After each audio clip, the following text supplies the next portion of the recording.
자, 그래서 이제 이론을 우리가 하나를 정리를 했어요. 건강신념 모델. 그 다음에 이제 두 번째 이론을 볼게요. 일단, 합리적 행동 모델.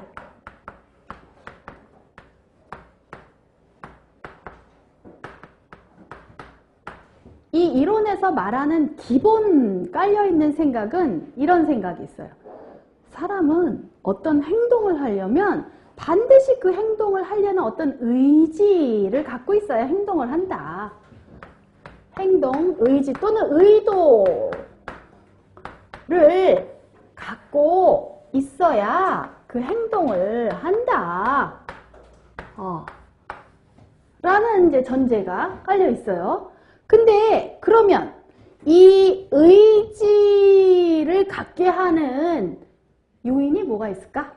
그래서 그 요인을 두 개로 얘기한 이론이 합리적 행동 모델이에요. 뭘로 두 개로 얘기했냐면 이 이론에서는 행동의 의지를 갖게 하는 두 가지가 첫 번째는 행동에 대한 태도. 행동에 대한 태도. 두 번째는 주관적 규범. 이것도 전문 용어니까 우리가 잘 안 쓰던 말이라 조금 낯설긴 하지만 이제 설명을 드릴게요. 요 행동에 대한 태도가 있어야 행동의 의도를 갖게 하고 그 의도가 있어야 행동을 하게 한다는 거거든요. 근데 이 행동에 대한 태도는 사실은 두 가지의 개념으로 구성되어 있어요. 뭐와 뭐가 합해서 행동에 대한 태도가 되느냐 하면 여기 나온 것처럼 첫 번째가 행동 신념 또는 행동 결과에 대한 신념이라고도 해요. 또 하나는 행동 결과의 평가. 그래서 행동 결과에 대한 신념. 이거는 근데 교재에 있어요. 네, 지금 제가 설명을 드리면서 이렇게 정리를 했지만 여기 사실 교재에 다 정리되어 있어요. 그림으로. 이 행동 결과에 대한 신념은 뭐냐? 그게 뭔지를 알아야 우리가 기억이 나기 때문에 행동 결과에 대한 신념은 뭐냐 하면요. 우리 교재 5페이지에 친절하게 그게 무슨 의미인지 정리를 해놨습니다.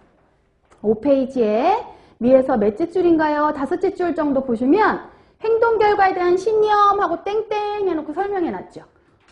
행동을 했을 때 어떤 결과가 있을 거 아니에요? 그 결과에 대한 생각이에요. 아까도 왜 장애 인지 요인에 대한 인지를 한다고 했잖아요. 똑같은 개념이에요. 어떤 행동을 했더니 어떤 결과가 있었어.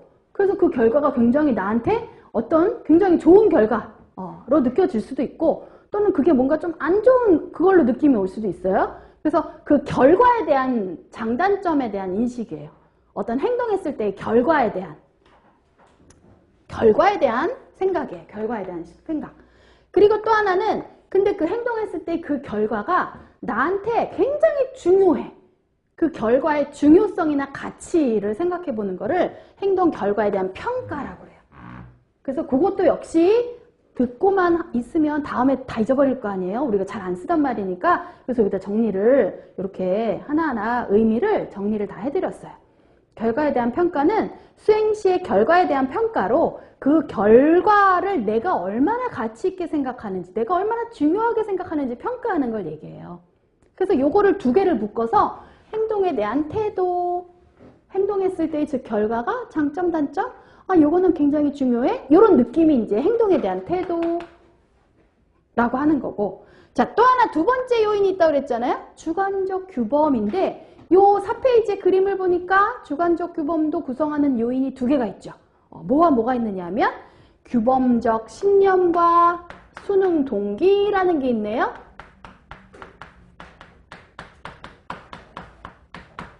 자, 요거는 그럼 무슨 말이냐? 요 두 가지는 무슨 말이냐? 5페이지 봅시다. 5페이지에 여기 동그라미 3번을 보니까 규범적 신념은 개인의 행동 수행에 대한 주변인의 의견. 즉, 아까는 이거는 그 행동하는 사람이 생각하는 거잖아요. 그 행동을 했을 때 결과는 어떨 거야? 좋을 거야? 뭐 그 결과가 되게 중요해. 이거 내 생각이죠. 행동하는 사람. 요 규범적 신념은 내가 이 행동을 했을 때 내 주변에 있는 사람들이 어떨 건지에 주변에 대한 사람들에 대한 생각을 얘기해요. 그러니까 주변인의 의견이에요. 내가 이 건강한 행동을 했어. 금연, 예를 들어 건강행동을 금연이라 합시다. 금연을 했을 때 주변 사람들이 좋아할 거야. 우리 부모님이 굉장히 찬성하실 것 같아. 좋아하실 것 같아. 이 주변인의 의견을 얘기하고요. 그 다음에 이제 수능 동기는 내가 이제 여러 주변 사람들이 이제 뭐 친구도 있고 부모님도 있고 선생님도 있고 있잖아요.